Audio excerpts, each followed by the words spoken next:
Listen to this.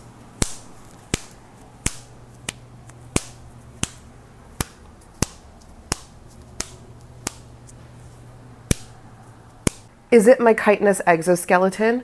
No, it's my buttery smooth second skin. Work hard, play hard, slay hard with Nux Active. NUXactive.com. Use your promo code AskAlice20 Nux. Again, that's NUX Active. Nux Active. Secure that bag and secure that body with Nux Active. NUX Active. Do you love true crime but are looking for something different? Do you like learning about cases so off the wall they can't possibly be true? Do you love history but want to hear about what they didn't teach you in school?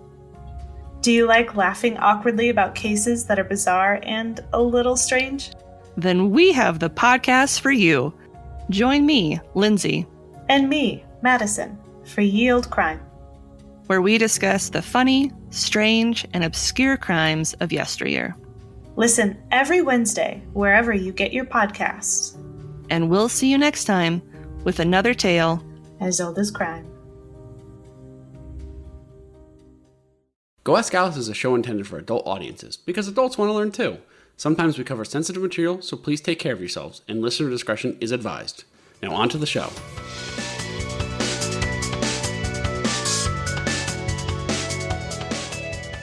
Hello, internet friends, and welcome back to another episode of Go Ask Alice, the show where we jump down random internet rabbit holes and bring you wonderful factoids from our adventures in Wiki Wonderland. I'm Drew, and always remember to optimize your PDFs. With me is... I'm Lindsay, and I am a registered lethal weapon. What? I'm Gene, and I'm your daddy. This is the show where we jump down random internet rabbit holes every week. We all start on the same starting page, and we wander around Wikipedia using hyperlinks within the article until we land on something we cannot stop reading. We are bursting with excitement to share it with each other and with all of you. This week, we started on a very special page chosen by a very special person, Swash. Yes, Swash. Swash Plate. You've seen him, you know him, you love him. Never Gene heard of loves him. him biblically. Never heard of him. Kind of fucking stupid name is Swash Plate. Swash Plate is one of our esteemed patrons who subscribed at a tier that allows him to choose our start page and our question of the week. So this is a dedicated Swash episode. Before we reveal all of our topics, we do have to answer Swash's question of the week. Yeah. So Gene, normally it's Sarah who does question of the week, but you are our third member today. Do you want to do our question? Oh, good thing I have this pulled up because I was like, wait, what's the question? Yeah, sure. The question is, what is your favorite paradox? Do you guys have a favorite paradox? Me? Absolutely. What's yours? Have you heard the paradox of tolerance? No. Oh, Oh. At what point do you become too tolerant of intolerance, kind of a thing? Kind of, yeah. So, yeah, it's kind of like the cyclical thing where it's like, how do you tolerate intolerance? You can't. Because if you do, then the intolerant people will try to destroy the tolerant people. So you have to kind of like be a hypocrite and be intolerant of the intolerant. Yes. That is fascinating. Yeah. To ensure the survival of the tolerance, Exactly. you have to Prime be example, intolerant. Nazi Germany. Like, right? Yes. Yeah. Yeah. Wow, that's a good one. I've never heard like a title for that Yeah. paradox. I love that one. Always on my mind. Drew, do you have a favorite? Of course I do. Have you heard of the bear can paradox? The what? No?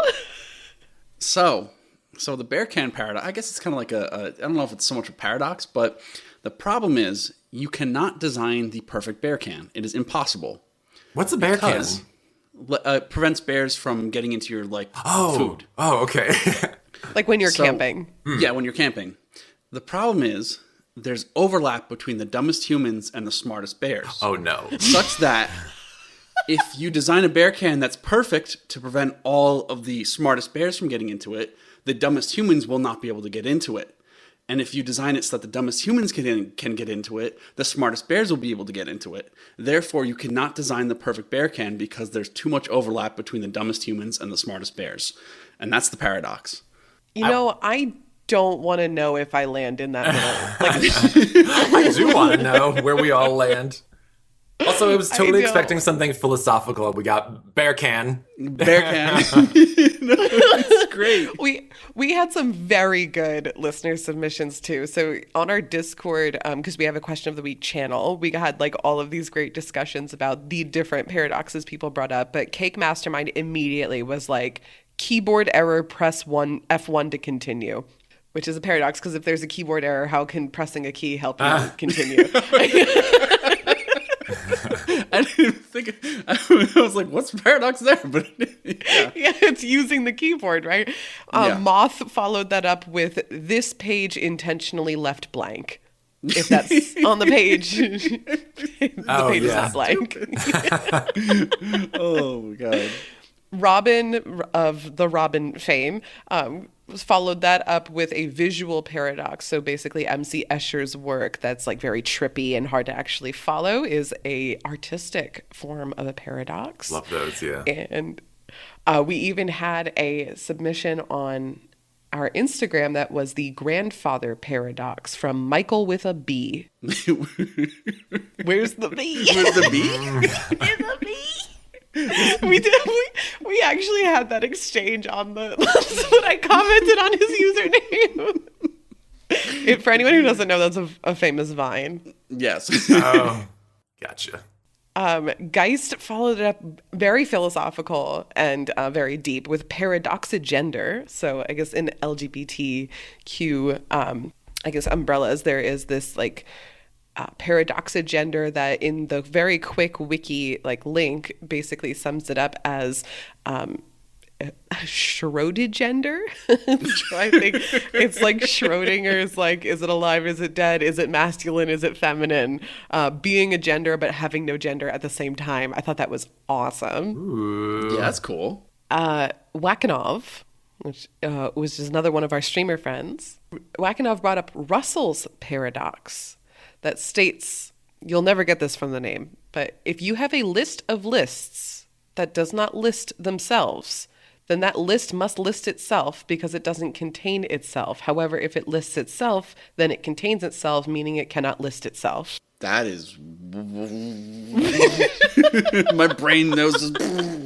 My brain just exploded. Cannot compute. Press F1. I'd have to write that out. That's like too big brain for me. That one is very hard to follow. If you guys would like to either comment on some of these paradoxes or share your own, the question of the week channel is the best place to do it. Because I was actually thinking about this the other day. Like, there is no good online place to have a serious conversation. Like, you're not going to post your real thoughts on Reddit or Twitter or something, God forbid. Like, you know, like, so I really treasure our Discord as a place to actually have like a genuine conversation with someone. Yeah. Yeah, it's great here. And I do feel like I should probably bring up Swashplate's favorite paradox while we're talking about it. Yeah. I don't completely understand it. It is the paradox of social interaction. Paradox of social interaction. Yeah. So it is the paradox of social interaction, which apparently means that to interact with people, you have to share like a common understanding about something, and you have to have the same interpretation of what you're talking about. But if you haven't yet communicated the thing that you're trying to communicate, how can you share an understanding about it? I think is kind of the gist of this.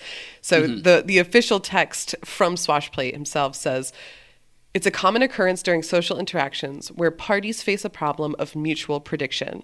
They must both have the same interpretation to have a successful interaction, but basing this off of ambiguous information most of the time results in a social paradox. So I think it's that you have to understand each other to understand each other. Yeah, that makes sense. And just to add the final member to our list of lists of paradoxes, my favorite paradox is Olber's paradox, which I love to break students' brains with. Have you heard this before? No, please. If our universe is made up of stars in every single direction, and every direction is not distinct or special from one another, then why is the night sky dark?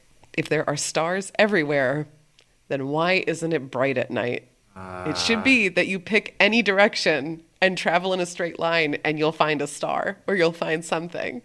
So why is the night sky dark? Isn't there an actual answer for that though? Like a scientific answer? Yeah. Okay. Yeah, no, it is true, but there's also just a lot of gas and dust in the way, and light kind of redshifts out of our vision. So it's true that there's light in every single direction, but it also means that you can't see it all at once. Yes, true. There's gas and dust in the way. And that's the podcast. So thanks everyone for coming. I think we had a great discussion. Bye. Bye. Okay, let's get to the good stuff. Debatable. What do you want from me now? Oh, where did we start? We started on Demon Core, which, from my loose understanding, is like the thing inside of like an atomic bomb, a nuclear bomb. Where I don't know. I quickly skimmed over and I was like, "Boring, Swash, you suck." No. I want everyone to know listening in that this is special treatment for our patrons. Yes. If you want to receive verbal abuse, please be our subs. I've known Swash for over a year. We're good friends. I get to verbally abuse him. And in make it just public. 1 year, you can get your own verbal abuse by cheating. That's right. But it's basically like this core of elements inside of a nuclear bomb, and once it destabilizes from like an impact or whatever, the things interact and fucking blow up, and then all hell breaks loose, and it's not a good time. Well, I guess that sounds interesting in the way I put it, but I wasn't interested when I was reading about it, so I skipped very, very far away from Demon Core. Great name, by the way. That. I guess it sounds interesting when I talk about it, but when you read it, it's not interesting. Excuse me. I think that's the premise of. I think that's the whole point of the show. Yeah. At the end of the day, yeah. But okay. So where did everybody end up? I was trying so hard. I was telling you guys on Discord. I really wanted to stay on Demon Core. I thought it was a genre of music. And then when I found out what it was, I was like, oh my God, this is really cool. I almost stayed there, but it's a little too close to work because I work on supernovae, which are basically demon cores inside stars. Ooh. Which could be cool, but I think everybody's eyes would glaze over once I start talking. So I instead landed on Dishwasher Salmon. Dishwashers. Salmon? The fuck? That's what you take issue with, is the salmon. Oh, yeah. All right. Wow. Drew? I ended up on something called the Loudness War, or the Loudness Race. Ooh. Okay. Like the penis game? Wait, what? That was a quick pivot. Well, the penis game, you get louder every single time you shout penis until someone shouts it the loudest. So I guess that is kind of a loudness war. Penis game, got it. I thought it was Did you something not else. play that? No. No, okay. Moving on. Moving on. I've played many of penis games, including that one. Oh my God. But that's not the first one that came to mind. Good. Where did you end up, Gene? I ended up kind of on a hodgepodge of different things based on one thing, and that one thing is bogs. But but my topic is hidden treasures in bogs, and it's subjective what treasures means, because some of these are definitely not treasures. So are you going to talk about what you think are treasures? Sure, we can put it that way. Yeah. A really nice rock. I've put pictures of really nice rocks in the distance. No rocks. We've got Dishwasher Salmon, we've got Loudness Wars, and we've got Bog Treasures. Bog treasures. I feel like both mine and Gene's are wet. Oh, always. Whoa. Sorry, I need to get out of streamer mode and focus on podcast mode. Okay. Bonk, get out of here. I think our audiences overlap quite a bit. If you Straight guys to want horny more jail. of this, twitch.tv/Shvancy will get you more of this live stream. Yes. If you can't get enough of Gene. Come at your own risk. And that is a double entendre. Come at your own risk. How about we do... I feel like dishwasher salmon could be a bog treasure. I feel like we could do... It kind of makes sense to me to do, like, we ramp up to loudness war. Like, does that make sense as, like, the crescendo? It does make sense. It does make sense. So do you want to do Gene, me, Drew? That works for me. Oh boy, I start again. What is this trend? Oh. You could go second if you want. Nah, let's get this shit over with. Oh. Only the best for you, folks. Only the best for you guys. Bogs. What a fascinating little topic. For those that don't know, already. Just what a fascinating topic. It really is, actually. This is something that pleases me greatly because I'm an environmentalist. I like nature. So bogs are actually massive carbon sinks. Do you know what that is, a carbon sink? No, tell us. It's Yeah, like, tell us. I guess, like, really to get to the point, a carbon sink is something natural in the world. I guess it doesn't have to be natural, but primarily natural, that just sucks up carbon and holds it. Okay, and we want that to happen. Of course, because, like, we don't want carbon in our atmosphere because that's what creates global warming. Yeah, so bogs are massively impressive carbon sinks. They pull carbon out of the atmosphere through something called sphagnum mosses and other plants. I'll let you mull Everyone can think that about word that. over. But then these mosses and plants die over time, and they cannot fully decompose because of their environments, which, as you remember, are low in oxygen, highly acidic, all that stuff. So they basically kind of just partially decompose, slowly sink down, and turn into peat, which is this thick-ass layer of, like, semi-decayed stuff, which holds all of that carbon in it. And so this essentially halts the cyclical process of plant life and death, and prevents the release of carbon back into the atmosphere. That's why these are carbon sinks, because they just suck it all in and hold it. Oh, and trap it. Like, So they it just keep stays- sucking, and it's amazing. But unfortunately, as always, humans ruin everything. Humans have already drained and repurposed 15% of these unique zones into farmland. Sometimes, like, I think I read Philippines or Indonesia or something like that, they, like, completely drained an entire bog system and made it into palm oil plantations. Oh, shit. Which is also problematic for other reasons, but that's a different topic. But yeah, this consequentially has released a ton of carbon back into the atmosphere. And actually, there's, like, a huge red flag with peat harvesting, because peat is, like, a really nice fuel. It burns hotter than wood. It's very useful to lots of different purposes, and it's really easy to harvest. And these peat bogs are being harvested, and all this stuff is burning, and it's releasing massive amounts of carbon emissions back into the atmosphere, which is bad. We need to protect our boglands, not fucking utilize them. Burn them. Like Burn Yeah. parasitic little goblins that we are. That's my little spiel about bogs. I wanted to kind of get some good info in there, what's the word? How did you phrase it? Build Like the the setting. scene. Build the scene. Build the Yeah. The scene is set. And now we move on to two of my favorite things you can find buried deep beneath bogs. Yeah. Yeah. The first After I one, said don't touch it. Oh. Don't touch it. you don't want to touch this either. I mean, you don't want to touch either of these things. But the first one is bog butter. No. So bog butter, it's an ancient and waxy substance found in bogs, particularly in Ireland and Scotland. So these date back to roughly 2,000 to 3,000 years ago, but some experts have estimated they go as far back as 5,000 years. So old butter. Old butter. Nearly 500 samples have been recovered since the 17th century, and they are typically found buried inside of wooden containers such as buckets, kegs, barrels, dishes, and churns. Sometimes you'll also find them in animal bladders and layered like plant fibers, so kind of like a woven basket type situation. What sort of state is it in? Do you know? Like, Almost is it, pristine. like- Almost pristine. You can eat No this shit, although it's way. not recommended.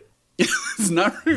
Wait, Well, so who I'm ate so this and was like, It's crazy. Well, like, what is it made of that it doesn't really like? Because I imagine from especially your beautiful scene setting that it seems like it would be kind of hot in a bog. But you said it's in cold It's settings, cold. actually. It's actually cold. So it's not like this is going to melt. Although I don't know if it would melt No. like butter.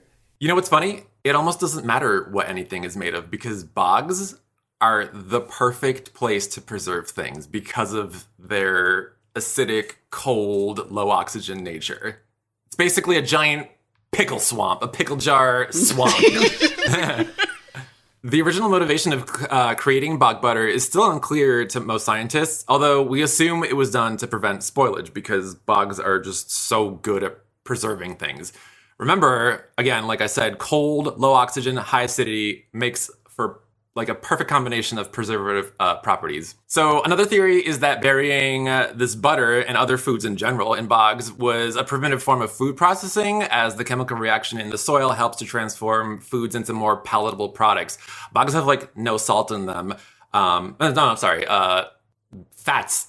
These fats, like butters and whatnot, don't have any salt in them. So it's kind of just like, because we like salted butter, we don't like regular butter right here. Salted butter is superior by far.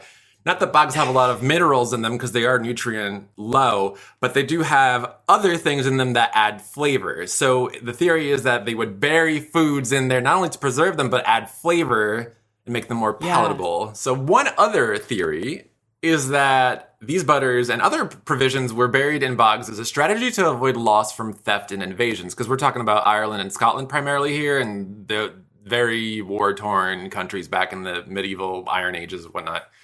So basically, they would just try to hide it so that it wouldn't get stolen from them. Because butter was considered a luxury food in early medieval Ireland. Like, that shit was bougie. And interestingly, I looked extra into this. You could use butter as a form of payment for taxes, rent, fines, and other services. Also, butter is practical in the sense that you can use it to waterproof boats and stuff like that. And you can make... Yeah. It's very useful. You can make candles out of it. You can even apparently make cement with it as like a part mixture, which I didn't even want to get into that. But yeah, butter back in the day, wonderful. I mean, I guess it's still wonderful now, but I don't eat it. The duct tape of the Iron Age. Yes.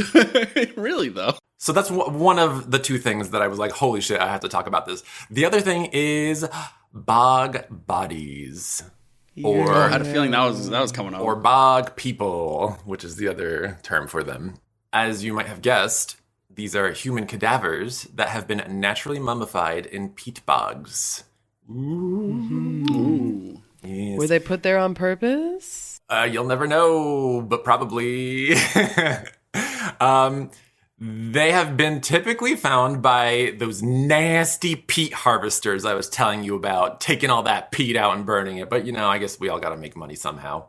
Hundreds of bog bodies have been discovered and recovered and studied, but only about 50 remain intact today. And this is because of really shitty preservative methods, I guess, techniques that only developed after a bunch of them were already found.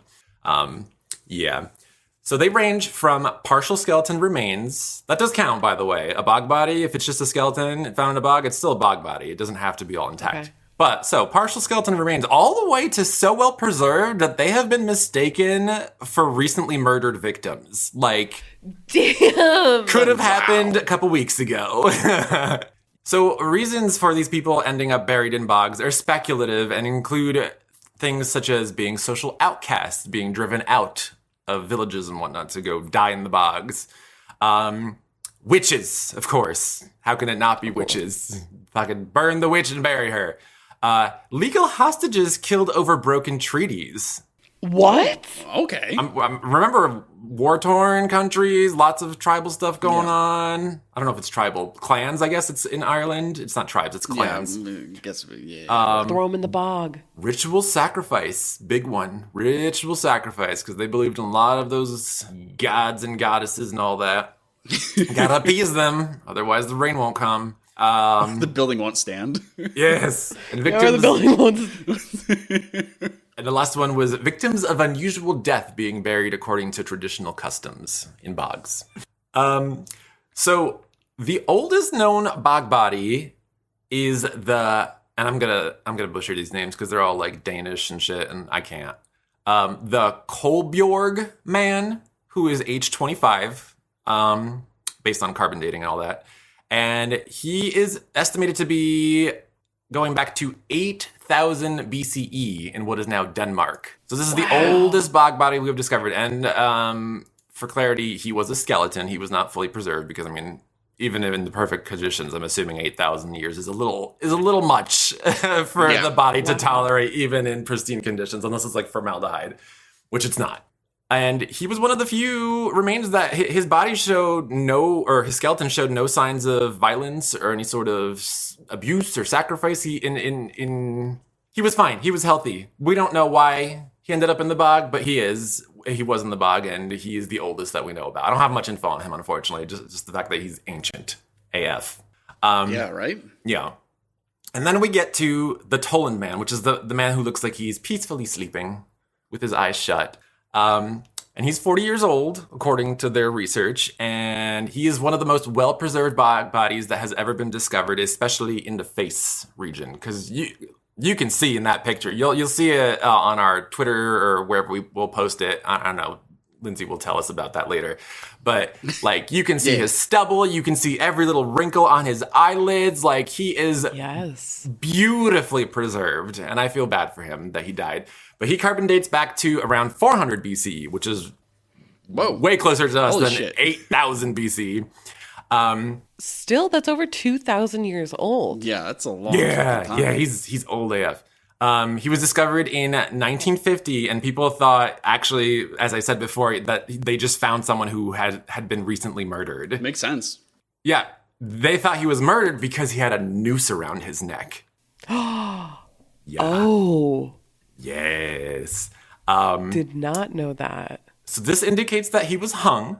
It was believed that he was part of a ritual sacrifice, which I did mention before. It was one of the theories that a lot of people ended up in bogs because of ritual sacrifice. So he was definitely killed by other people and placed there on purpose. So the Toland man is actually displayed in Denmark's Silkeborg Museum, although the body is actually a reconstructed fake.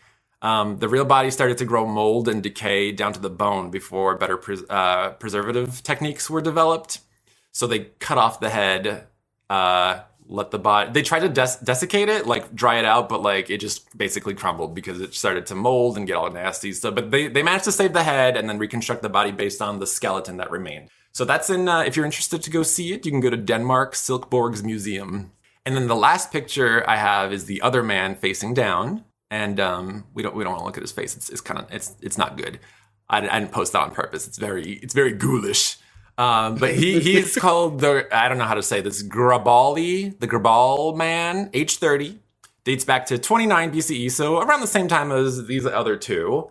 And he was another victim of ritual sacrifice, having his throat slit from ear to ear, which is impossible to do yourself. So it was definitely not sewer slide. It was someone kill his ass and then buried him. He was in the same spot? No, he was in a different spot. Thankfully. But the thing about him that I thought was really interesting and I wanted to point him out and spotlight him was that his hands and fingers were so well preserved that researchers were able to get full-blown fingerprint records off of him. What? And we're talking about, like, again, almost 2,000 years ago, or around 2,000 years ago. These hands are so well preserved that they got full fingerprints off of him. That is amazing. That's, like, better than Pompeii. Crazy. It's absolutely better than Pompeii. And if you're interested in seeing his full body outside of the internet, you can go to the Danish Bogged Museum. All of these places, by the way, in Denmark, like they're obsessed with bog bodies, which I guess makes sense because a lot of them were found in that area. But Denmark is where you want to go for museums and bog bodies. It's your bog pilgrimage. I guess on a sadder note, I guess this is sad. The youngest, or actually, I don't know how to say this. The youngest, the freshest, the newest bog bodies we have out there, as opposed to like the oldest ones, are those of soldiers who were killed and lost in the Soviet Union's wetlands during the Second World War. Wow. So they're still making bog bodies today. Yeah, they're still finding missing soldiers out there, and I guess they're, I don't know how you would say it, the newest or... Not the oldest, obviously. The opposite of that. I don't want to say like the youngest because that doesn't really make sense. The freshest, one could say. That's what I said. The freshest. I don't know. But yeah, recent. most recent, I guess, like in history. Yeah. Or like in the timeline of history. Like, yeah, Second World War, lots of bodies were lost in these wetlands, and they're still finding them. It's crazy. Wow. So yeah, not just for ancient bodies. No, not just ancient. I mean, like, this was what? The Second World War was what, was it 30s? 40s? Yeah. I don't remember. I'm super shit at history. But yeah, like, not even 100 years ago. The bogs are doing their thing, preserving, which I guess is a good thing, but I don't know. It depends on your perspective. A couple other oddities to end on, which is just like flavor text at this point. Actually, I would love to end on this one. About 2,100 years ago, there was something called the Corlea Trackway. And this was literally just a kilometer-long road made out of wooden boards, which took hundreds of oak trees to make, took years to make, that just leads into the heart of a bog for no fucking reason. There's nothing there. There's nothing there of significance. Nothing. No villages, no monuments, nothing. It's just goes to the center, or tries to go to the center of a bog, and then they estimate that it lasted for a year or two, and the bog just took it back over. Oh my god! So these people around 2,000 years ago made this giant ass road made out of wood into a bog, and the bog just swallowed it up. And the bog was like, "I'll take that." People have no idea what it was for, because there was nothing of significance out there ever. So they're thinking ritual shit. Yeah. Maybe ritual sacrifices. Maybe they use that road to bring people out there, worship their gods or whatever, bury some people, cut some throats, good times. Yeah, just dump them right there, yeah. But yeah, it was taken over. And actually, I don't know if it's in a museum or not, but they excavated a portion of it, dried it out, and like made it into like a building or whatever. So you can see the remains of the road like in its dry state. Cool. Really cool, yeah. I should have gotten a picture of that, but yeah, maybe afterwards.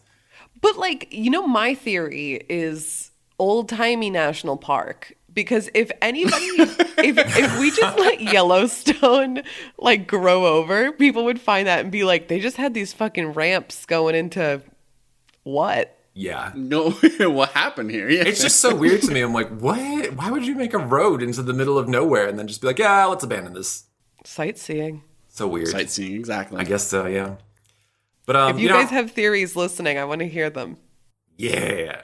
And I'm not even going to list all the other ones. I'm just going to say the oldest artifact I could find that was found in a bog is going to be an old-ass canoe from 10,500 years ago that was excavated from a bog. So imagine everything else in between from then to now. It's too much stuff to list. I've talked too much already. I'm sorry. This lasted way longer than I thought it would. Anchor. That'll be my anchor, yes. But yeah, bogs and their hidden treasures. Brought to you by me. It's a beautiful place to end. Bog canoe and everything in between up till now. Yes. Up till now, yeah. Okay, I feel like I'm about to talk about the modern day bog. Oh. Other than the fact that Jean was like, yeah, there are literally still bodies in bogs right now. But I want to preface what I'm about to say with the fact that I almost talked about the history of the dishwasher. And let me tell you, it is a short history because the dishwasher is a very new invention. Oh. Yeah. Really only in the last 100 years or so, within the last 100 years. Like, I think it's like, early prototypes or whatever you want to loosely call it, dishwashers from 1850, so fine. But electric dishwashers as we know them right now, really not till the 50s. Okay. I think purists will probably argue. What I'm about to tell you is that people cook salmon in their dishwasher. Oh, that's nasty. Like while washing things? That is the art of dishwasher salmon. No. No. I don't want to hear about this. I wanted I, like I said, was going to talk about the history of the dishwasher, and in a bullet point somewhere, it was buried like dishwasher salmon, had its own hyperlink, and I was like, all right, gotta click on that. That's me. That's my stop. So dishwasher salmon is exactly what it sounds like. You wrap up salmon with herbs, with butter, whatever, in tinfoil, put it in your dishwasher, and some people argue that you can wash your dishes at the same time. Well, I would assume that's the whole point, no? Well, some people argue that if you don't get it perfectly airtight, you could accidentally, get soap. Get soap in there. But I read an official recipe, and it said depending on the model of dishwasher and the cycle, salmon is broiled, steamed, and baked. And people eat it and swear by it and say that it's delicious. But a lot of other people don't wash the dishes at the same time and just run salmon through the dishwasher as is, and it comes out fully cooked. No cooking odors at all if you don't like to cook fish because of the fish smell. That's actually kind of smart and also still gross, but smart. Also, the way I started to kind of get into the way dishwashers work, and the idea is that you have these two kind of spinning blades that have holes in them. You force water through them, and the pressure of the water forces these like propellers to kind of spin, and you get everything nice and wet. And then there's this heating coil on the bottom that kind of dries things. So I actually wanted to ask you guys, what is the worst thing, non-dishes thing that you put in your dishwasher? I don't use a dishwasher. Thing? You don't? I wash my dishes by hand like a normal person. Gene, you're like, don't you live in like a nice house? Yes, so. I mean, we have a dishwasher. I don't use it though. I'm like, this seems wasteful and lazy. What the fuck is wrong with you? It's gross. The idea of dishwashers is nasty to me. You pre-rinse your dishes, which you might as well already be cleaning them at that point, and then you put your semi-dirty dishes to just sit there for a while and grow bacteria on them. And granted, the soap in the hot water would in theory get rid of it all, but I'm like, I don't trust a spinning blade to do that for me. I trust my hands and my eyes to do that for me correctly. So yeah, no, I don't use a dishwasher. I don't put anything into a dishwasher. I don't trust them. I don't trust them. I don't believe in them. Maybe I'm not. Maybe I'm abnormal. Then I'm not normal. I mean, I applaud you. I think that's wonderful. I think those are very good reasons and probably better for the environment. What about you, Drew? What's the worst thing you put in your dishwasher? I put everything in my dishwasher. I don't give a shit. Do you put non-plateware in your dishwasher? Of course. I put fucking everything in my dishwasher. Oh my God. Such as? What? Wait. Such as anything. Anything I eat out of, I just fucking put in my dishwasher. Oh, that's I get dishwasher. Oh, you mean like fucking what? I put my kitchen sponges in my dishwasher. That's fine. That's normal. Well, I will say what made me feel a little bit more comfortable is that there were some recipes I found where you actually use an airtight mason jar and seal that up, and then you actually wash the dishes with your food. And I guess that was meant to be a little bit better, or you could just seal, I think, jars of that way. Wait, for the salmon? You put the salmon in there and seal it up? Yeah, but I watched a video, full on watched a video of this couple who were flirting and whatever. People I feel like there's a happy world of recipes that people live in. So this happy recipe couple was like, oh, I love our life. Let's put this mason jar. It was lobster tail or something. They put it in the jar and then just these sticks of butter in the jar, and then it came out steamed and buttered. Yeah, I could see it. It's just such a weird way to go about it, a dishwasher. Why don't you just put that in a pot with some hot water? You know what I mean? If you're gonna run the dishwasher, why not get a little food for reward? Yeah, it's technically efficient. I get it. I just hate it. I emptied out the dishwasher. Let me take out these steamed carrots as a tasty little snack for my hard work. Honestly, though, I get it. It's crazy. But I don't want any kind of cross contamination. I don't want fish guts on my clean dishes. Well, first of all, no one's cooking salmon with the guts inside, as far as I know. But secondly, that's the whole point of the sealed mason jar. It's kind of genius, and I hate it. Yes. And I will say that it goes beyond salmon. Even Oprah has recipes on her website for full lunch plates that you cook in the dishwasher. And I wrote down the example. It was for noodles, asparagus, and salmon, all of them cooked in the dishwasher all at once. So I will post the link to Oprah's very own God-given website and show you that even Oprah recommends it. But there is actually a cookbook. Let's see. It had a very pretentious title. Hang on. I can't wait to hear what our listeners think about this. I literally cannot wait. I'm so excited. I have a horrible feeling people are going to come out of the woodwork and say that they do it all the time. That's great though. Like I'm literally like, this is you are saving gas and energy by combining two things into one, two very unlikely things into one, and being smart and efficient about it. It's amazing to me. I'm not gonna do it. But it's amazing to me. I feel like you've completely come around, because at first you're like, I fucking hate this, and now you're like, it's brilliant. This is brilliant. This is the greatest. I mean, I still hate it, but it's brilliant. Then Lisa Casali was the author of a actual cookbook for dishwasher recipes, and it's called Cucinare in lavastoviglie. Cucinare. I think it's Italian for cooking in your dishwasher, and apparently the cookbook is only available in Italian. So maybe not pretentious in translation. It's probably just, I don't know, I saw the Italian title and I was like, of course. Of course.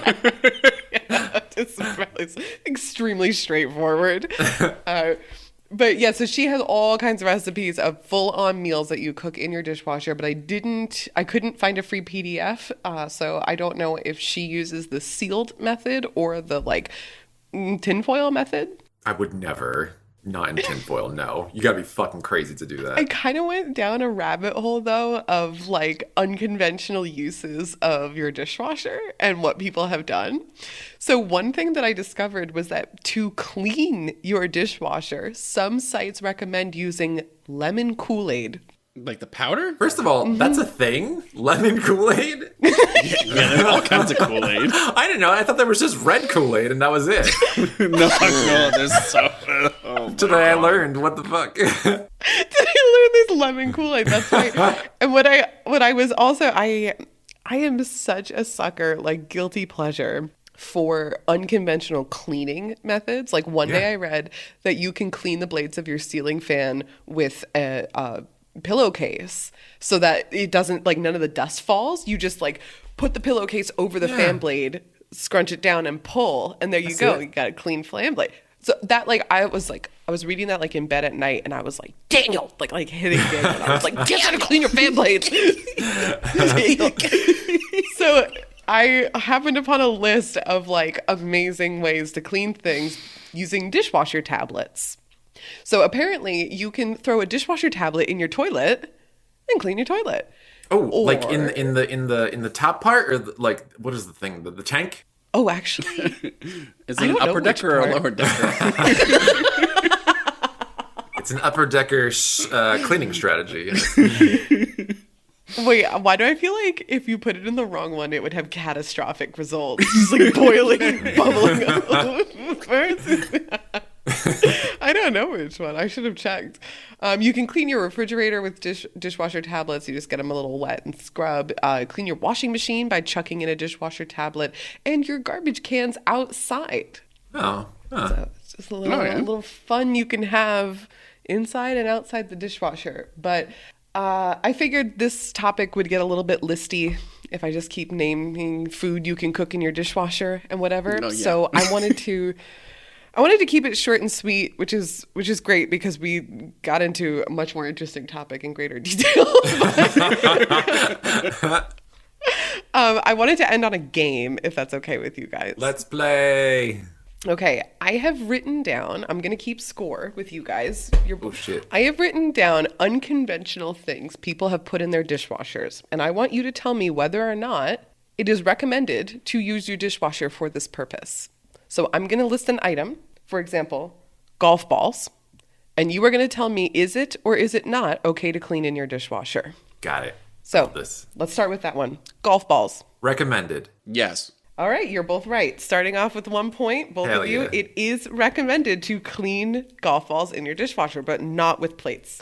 Bras. Bras? No. Bras. I'm also going to go with no. Damn, guys, you are correct. It is not recommended to clean bras because some of the soaps that you use to clean your dishes could damage the delicate fabric that is on your bras.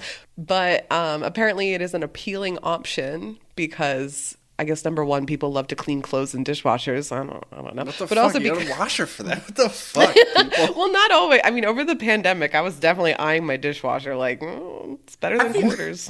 This is a little off topic, but it's still kind of, since you brought up bras. Have you ever heard that you could put like your underwear in freezers and it like apparently kills all the germs and bacteria? Actually, when I worked in retail, they straight up recommended that for washing your jeans. I'm not like I was Jeans, told to tell okay. customers to do that with their jeans. So weird. I didn't know it works for underwear, but I guess it makes sense because the thought is that it freezing kills all the germs. I bet that feels great in the summer too. You put like cold freezer underwear on, you're like, ooh. Or is it super stiff? Or you just like, That's you don't true. walk? I love that. Okay. Contact lens cases. Contact lens I'm gonna go with cases. not Okay. recommended. No, not recommended. Actually, you're both wrong. According to 1-800-CONTACTS, that is a way to clean your contact case. Okay. Huh. I figured the same kind of thing where like residual soaps would like potentially like damage your lenses or something like that. Yeah, I mean, I don't wear glasses, so I can be cavalier about what I put in my eyes. Maybe not. Having had soap in my eyes for my contact lens, where it was like literally soap like lodged between my eye and contact lens, that fucking sucks. Yeah. No, that's horrible. Fuck that. No. Okay, we'll take it up with 1-800-CONTACTS. Yeah. How about Legos? Legos? I I'm don't gonna see say why no not. because the heat's gonna fuck it up. No. Oh, you think they'll So you work? say no. Well, I don't want to say it's recommended. Fuck it, I'll just say recommended. Okay, Jean is correct. It is. You are actually yes, but Drew. Maybe I should give Drew a point because it is only top shelf only. Oh, so specific. The heat was gonna fuck up a Lego. The heat might warp the. I'll give you both a point for that one. I'm feeling in a generous mood. How about a keyboard? How about your computer keyboard? No!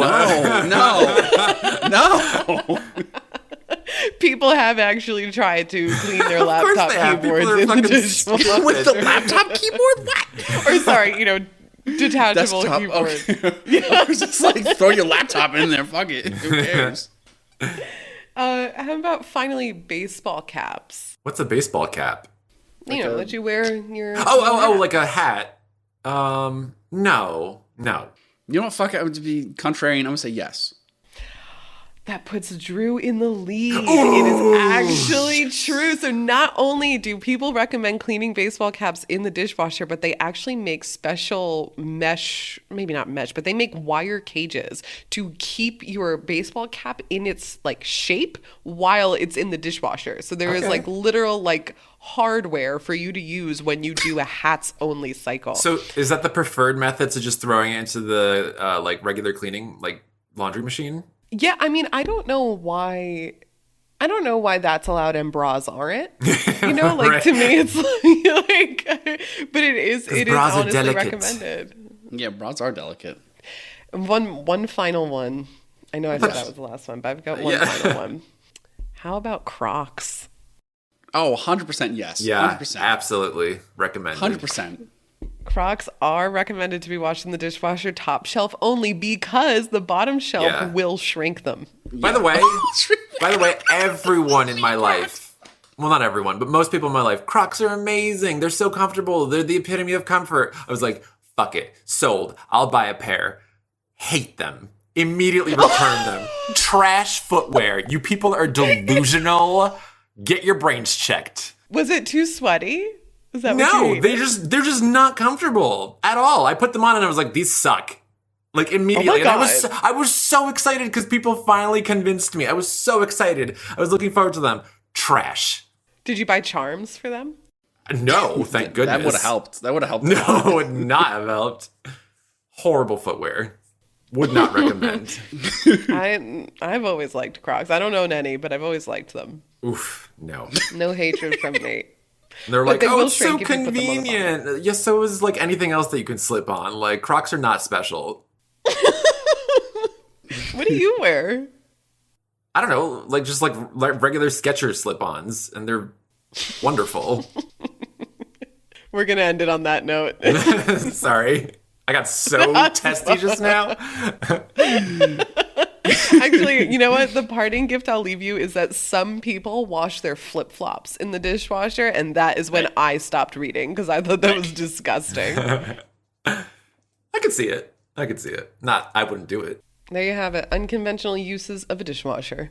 That was fun. Go. Who knew? I mean, I certainly didn't. Amazing. No, and I do want to know if people would, forget if you have, I want to know if people would try dishwasher salmon. Well, maybe not salmon.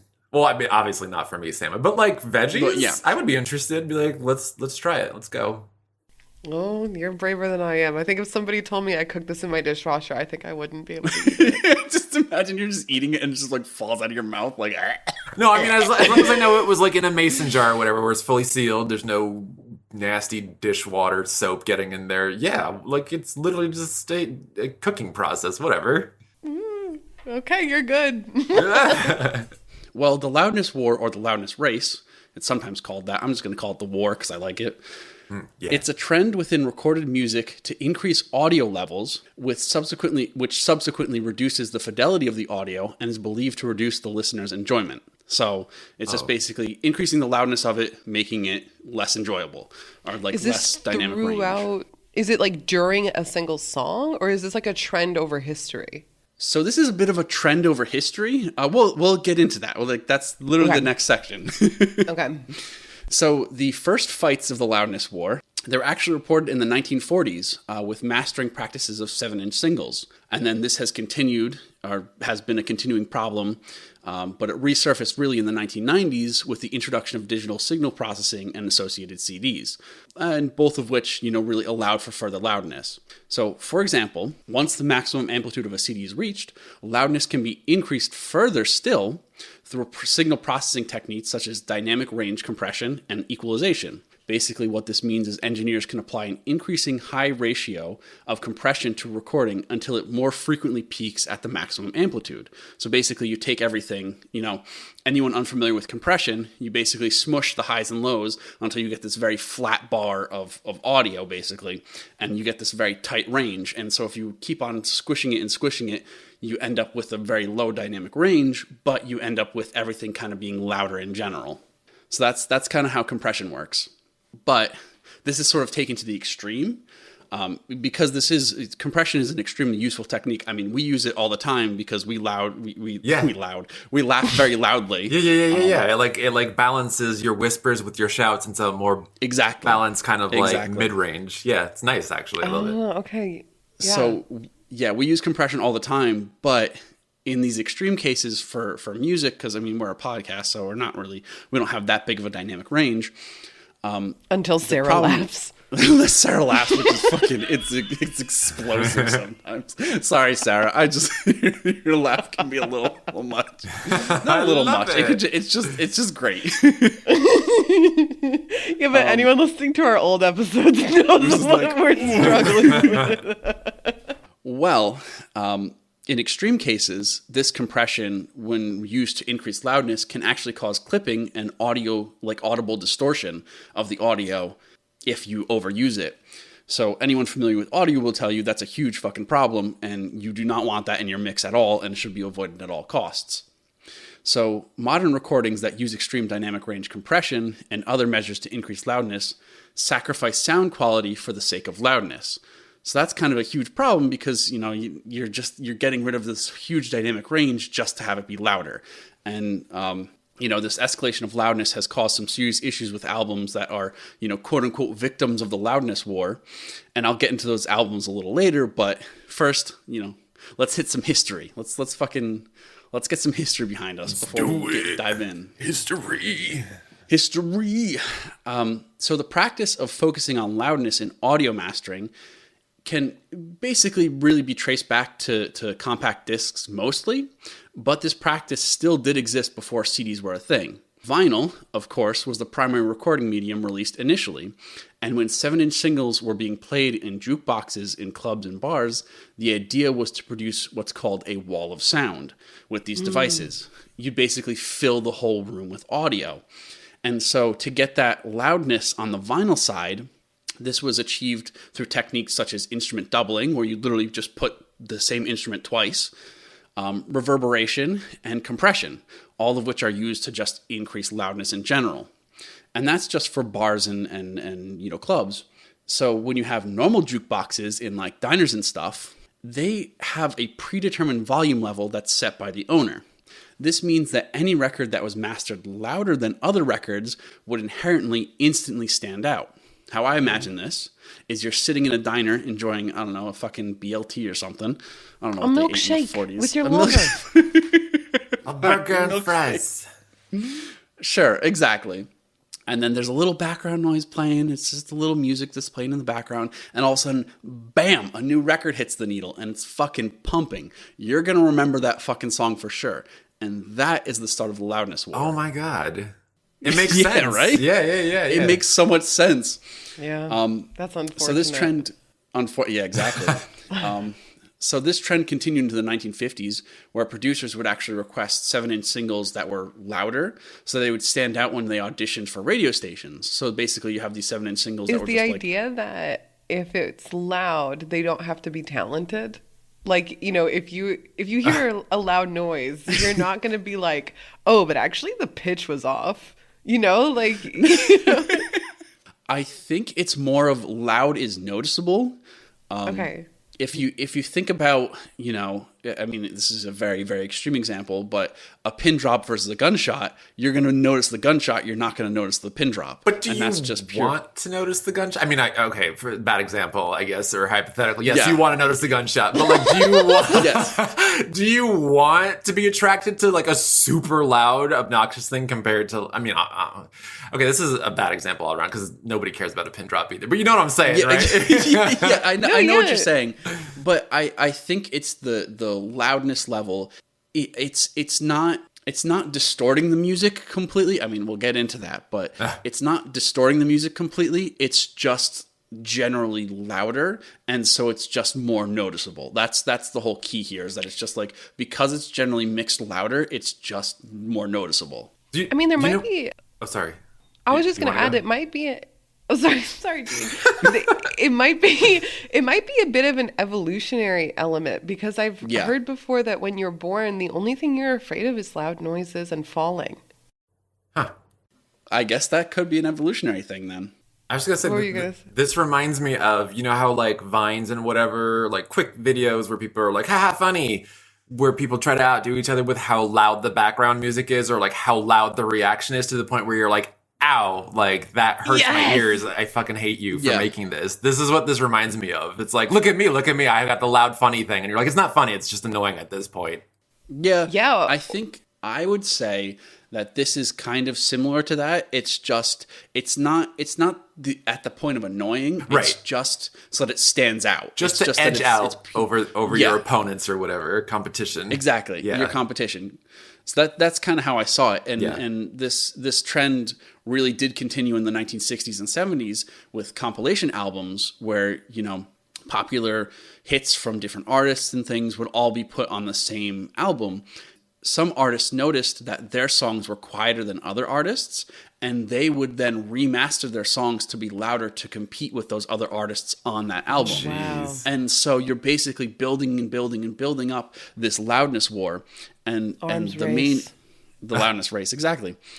I said arms race. Oh, the arms race. I mean, it's both the same thing. I mean, yeah, same thing. Yeah, the concept. Yeah. The main issue is that with producing loudness on vinyl, there's major limitations with vinyl itself. Like, because if you increase loudness so much, it literally becomes unplayable. And this is where CDs really stepped in, because they removed that restriction completely and allowed the loudness war to really, really continue. So we'll begin in the 1990s. I know CDs were used in the 80s, but, we're going to go with mostly the 90s, because the 90s were really the loudness war kind of took place. And because also CDs were the main medium of music being distributed in the 90s. Yeah. So the early 90s mastering engineers had learned to really optimize the CD for the medium. So they kind of had some experience in the late 80s, as I said. So again, in the early 90s, CDs with louder music levels began to surface, and CD levels became more and more likely to bump up to what's called the digital limit, which is literally the loudest you can be possible. This resulted in some recordings where peaks would hover around 0 dBFS and occasionally reach it. So this is significant because a dBFS measures is literally the measure as a decibel relative to full scale, and a measure of 0 means that the recording is hitting the digital, like the literal digital max. Hitting that high of a dBFS can cause some serious clipping issues and can even distort your audio, but people were still aiming to hit that. When which you say is a little nuts to me. When you say clipping, like it cuts out, is that what that means? Yes. Okay. Yeah. So when you hit, it's like I was just about to use an example from work, but that doesn't really doesn't apply to a lot of people. So basically, when you have signal, if your signal hits beyond what you can process, it flattens out. And so that's what clipping is you're not getting the full range of something. Got it. It's flattening out because it's literally hitting the max. Yeah, got it. So like saturation. That's exactly what it is. It's an audio saturation. Okay, I will admit that when memes have an audio saturation scream in them, I think they are very funny. God damn it. I don't know why I think audio saturation is really funny. Beyond just being able to hit the digital max, the concept of making music releases quote-unquote hotter or louder across songs began to appeal to people in the music industry because it was believed that customers preferred louder-sounding CDs. While the increase in CD loudness was gradual through the 90s, some bands opted to literally just push the limits right out. So Oasis's What's the Story Morning Glory averaged a -8 dBFS on all of its tracks. And for comparison, a -6 dBFS measurement is half of the digital max. So if you're averaging almost half the digital max for an entire album, that's pretty fucking loud. Like that's a pretty fucking loud album. This is why all the old people are like, the kids are playing music too loud. Oh my God. Exactly. You're right. Yeah, that's exactly it. The music's too loud. Music's too loud in my ear. Oh, sorry.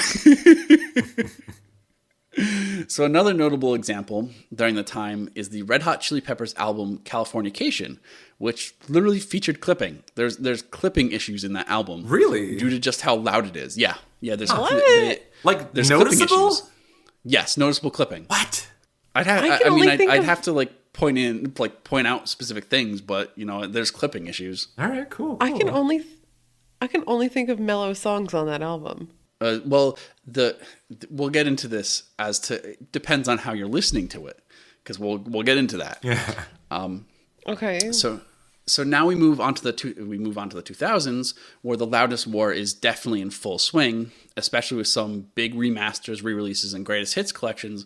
So a big example that received a lot of coverage in multiple news outlets was Metallica's Death Magnetic album, which, this was basically the CD version of this album had such high average loudness that it pushed the peaks beyond digital clipping and caused literal distortion of the audio because it was just so loud.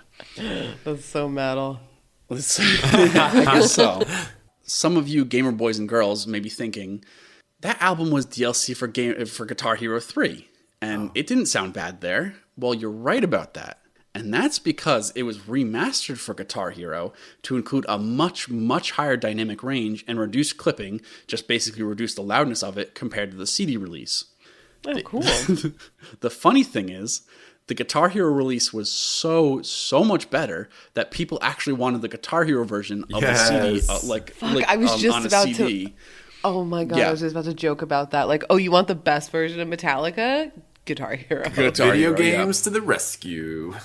They Check out this bootlegged Guitar Hero version of Metallica. they literally wanted that on CD to replace their official release CDs. That's amazing. And I actually listened back to the CD version, and it is loud. It is real loud, and I would have wanted the Guitar Hero version as well. And wow. This is unconfirmed because I saw it in a YouTube comment, so fucking take it as face value. No. Basically, they said that it's so much better on Guitar Hero because they were sent an unmastered version of the songs, and they were able to remaster it that way versus having it just be the CD version. So that's just like a fucking comment on YouTube, but I believe that's it. just, yeah, I could see that. Yeah.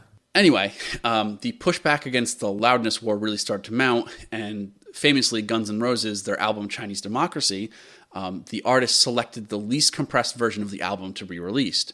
And the mastering engineer Bob Ludwig was extremely happy with that decision and basically said that fan and press backlash against the recent heavily compressed recordings finally set the context for someone to take a stand and return to putting music and dynamics above sheer level.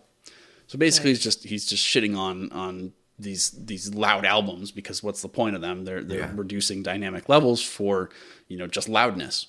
So now we get into the 2010s, where pushback against loudness is in full swing. Hell yeah. So much so, there was a dynamic range day organized to raise awareness against issues of loudness and promote the idea that dynamic music sounds better. What? So the mastering... What? That's such a weird day. Well, There's a day for everything now, Lindsay. Sheesh. Yeah, Exactly. well, I guess. When's Go Ask Alice Day? Yeah. Oh, let's make one. Today. Today, No. sure.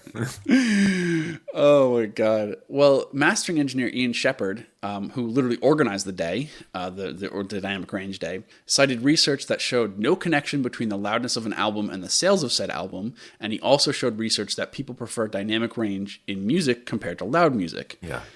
And then he ultimately argued that file-based loudness normalization will render this completely irrelevant, but we'll get into that just a touch later. One of my favorite albums, Daft Punk's Random Access Memories, came out in 2013, which fucking blew my mind when I read that, and it sounds awesome. Well, it sounds so awesome because it was deliberately mixed to use less compression and literally sacrifice loudness for the sake of higher dynamic range and just sounding better. Hell yeah. It kind of seems like the trend of loudness sort of peaked in 2005 and was subsequently driven back in the early 2010s as, there's clear evidence of pronounced increase in dynamic range of albums since 2005. I love thinking about just the Black Eyed Peas ruining music. Ugh. Trash. I hate them. Well, so it sounds like loudness war is kind of over at this point. Or is it? Well, actually, yes, it is. Oh, okay. It's over because Apple introduced this thing called Soundcheck and their music distribution, which will literally turn down audio levels if they're too loud. Ooh. It will turn it down to a standard level if it's too high. So it's just Nice. before it gets released, it's literally getting sound checked and turned down. And then this trend continued with streaming services in the 2020s, where literally all streaming services normalize their audio to a specific default level of loudness. That's a great point. Like, What? when I'm on Spotify shuffling my songs, I never have to be like, oh, shit, Yeah. like, move that Yeah. one down. Yeah. It's all a default loudness. I love that. Yeah, but then, Good for us. But then, like, on YouTube or something, if I'm like Yes. listening to music, it'll be like crazy all over the place. Yeah, exactly. There's no standardization on there, but on all the streaming services, there is a normalization. Oh, I do appreciate that. The loudness does vary per platform, but it is all standardized. So you really can't get the full blast of a 2000 album through the platform anymore, like these platforms anymore. Good though. Like Yeah. early 2000s, trash. Well, I wanted to get the full blast of it, and No! I sure did because I listened to it on YouTube, and I bought a CD drive for my computer and literally plugged it in and listened to some of the old albums that I had that were loud. No way. And just to give an idea of fucking loudness, but I have a list of loud albums that were known for reducing sound quality just for loudness. And as I said, I gave some of them a listen. Loud for the sake of loud. Yeah. So here's the list. We start out with the Arctic Monkeys. Whatever people say I am, that's what I'm not. Is a January 2016 album. Black Sabbath's 13, which is a 2013 album. Christina Aguilera Back to Basics, 2016 album. God. Sorry, a 2006 album, sorry. The Cure 413 Dream, which is a 2008 album. Depeche Mode Playing the Angel, which is a 2005 album. Duran Duran's titular Duran Duran. Duran, what? Was not expecting them on there. Yeah, the 2010 remaster was super fucking loud. I can tell you, it's super fucking loud. That's crazy. And then Was that Seven in and the your Ragged collection? Tiger. It's not in my collection, but it is in a collection that I had access to.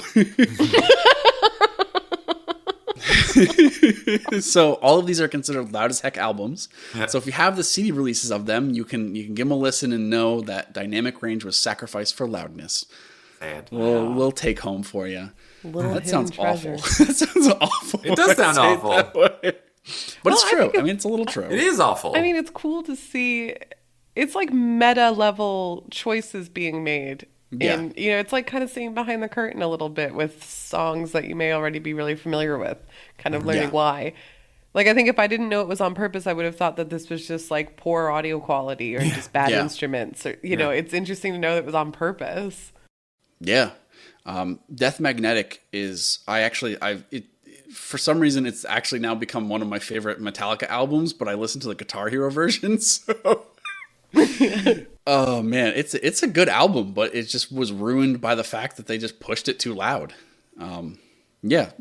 So that's the loudness war for you. The audio nerd in me was just like, oh yeah, this is super cool. So hopefully you found it a little cool. Yeah, too. that was cool. I had no idea. Yeah. I mean, and I've definitely like heard albums where I'm like, this is really loud. This is like loud. Yeah. I hate loud stuff. So like I've definitely listened to albums before. I'm like, all of these agitate me. All of these songs agitate me, and it's probably because of that, which is crazy. Because now I have a reason for like, why do I not like these songs? It's probably because of that.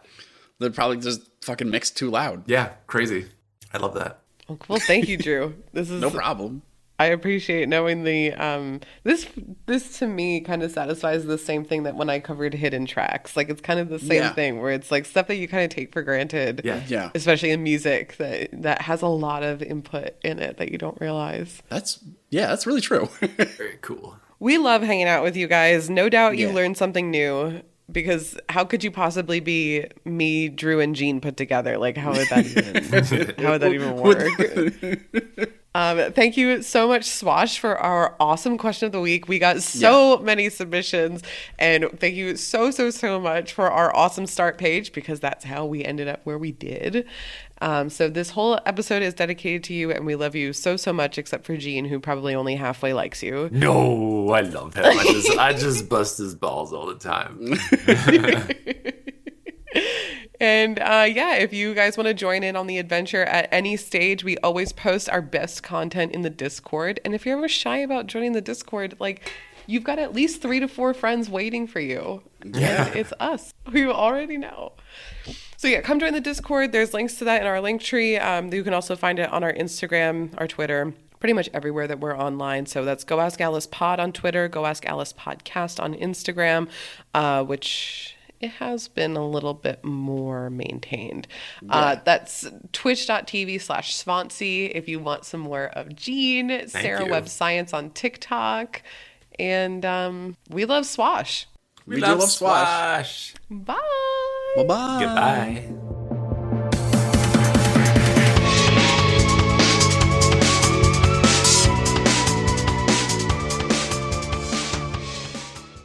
And my short sword. Oh, what a fucking thing. Sucking thing. Jesus. Sucking thing. Let's do this sucking thing.